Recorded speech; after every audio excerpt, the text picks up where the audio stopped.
Hello every one. നമ്മൾ ഇന്ന് പോകാൻ പോകുന്നത് മലേഷ്യയിലെ തന്നെ one of the most popular and famous ആയിട്ടുള്ള ജലൻ അലോർ നൈറ്റ് മാർക്കറ്റിലേക്കാണ്. ജലൻ അലോർ നൈറ്റ് മാർക്കറ്റിനെ പറ്റി പറയുമ്പോൾ അത് ബുക്കിറ്റ് ബിൻതാങ് എന്ന മലേഷ്യയിലെ one of the main popular സിറ്റിയിൽ സ്ഥിതി ചെയ്യുന്നതാണ്. ഇവിടെ നമുക്ക് different types of people like people from different parts of the world അവരെല്ലാം നമുക്ക് മീറ്റ് ചെയ്യാൻ പറ്റും.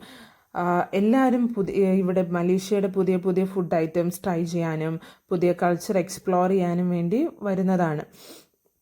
ഇത് ഒരു പോപ്പുലർ സ്ട്രീറ്റാണ്. ഇവിടെ നമുക്ക് different types of food available ആണ്.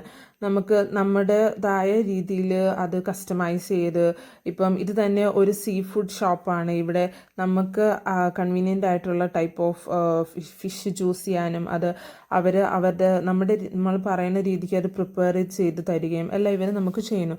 ഈ വീഡിയോസിന് തന്നെ കണ്ടാൽ നമുക്ക് മനസ്സിലാവും ഇതൊക്കെ നല്ല ഫ്രഷാണ് അപ്പിയറൻസിൽ തന്നെ. അതേപോലെ തന്നെ ഇതൊരു സ്റ്റിക്കി ടോഫുവിൻ്റെ ഷോപ്പാണ്. And this is also good. Like we tried one piece from there. And chicken wings അവിടെ ഗ്രില്ല് ചെയ്യുന്നത് നമുക്ക് കാണാൻ സാധിക്കും. അത് ഓൾറെഡി മാരിനേറ്റ് ചെയ്ത് വെച്ചിരിക്കുന്ന വിങ്സാണ്. അത് നമ്മൾ ചോദിക്കുമ്പോൾ നമ്മുടെ കൺവീനിയൻസിനനുസരിച്ച് അവർ ഗ്രില്ല് ചെയ്ത് തരും. ഓക്കെ, പിന്നെ നമ്മൾ നെക്സ്റ്റ് അവിടുന്ന് ടാങ്ക്ലുവാണ് ട്രൈ ചെയ്തത്. ടാങ്ക്ലു മെയിൻലി നിങ്ങൾക്കെല്ലാം അറിയാവുന്നത് പോലെ തന്നെ ഫ്രൂട്ട്സിൽ വരുന്നതാണ്. ഫ്രൂട്ട്സിൽ ഏതർ ഷുഗർ കോട്ട് ചെയ്തിരിക്കുന്ന അല്ലെങ്കിൽ ചോക്ലേറ്റ് കോട്ട് ചെയ്തിരിക്കുന്നതാണ്. നമ്മൾ ട്രൈ ചെയ്തത് ചോക്ലേറ്റ് കോട്ടിങ്ങിലുള്ളതാണ്. സ്ട്രോബെറി ഫ്രൂട്ടിനെയാണ് ട്രൈ ചെയ്തത്. അത് നല്ല ടേസ്റ്റ് ഉണ്ടായി. എനിക്ക് നന്നായി ഇഷ്ടപ്പെട്ടു.